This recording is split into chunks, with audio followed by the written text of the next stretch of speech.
এটা হলো $1,00,000 আর তোমার পিছনে 4 জন লোক আছে। তুমি নিজেই টাকাটা নিয়ে নিতে পারো অথবা তাদের সাথে ভাগ করে নিতে পারো। তোমার ন্যায্য অংশ হবে $20,000। কিন্তু যদি তুমি চাও পুরো 1 লাখে নিতে পারো, তাহলে বাকিরা কিচ্ছু পাবে না। বলো আমাকে তুমি কি চাও? নিশ্চয়ই।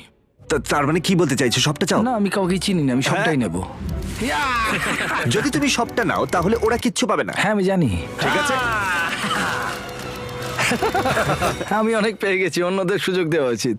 কিভাবে এটা আমি রাখবো? হ্যাঁ, সব চলে যাবে। এই 4,000-এর মধ্যে তুমি কতটা চাও? 0। কি? মাত্র $4,000 বাকি আছে দেখে তোমার কেমন লাগছে? মানে মানুষটা সত্যি খুব লোভী। তোমার পরে দুজনের কেমন লাগবে বলে তুমি মনে করো? তাহলে আর 1,000 রইলো। আমি 500 নেব।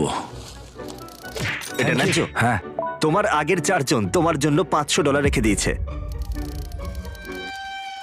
ওর জ্যাকেট থেকে সব টাকা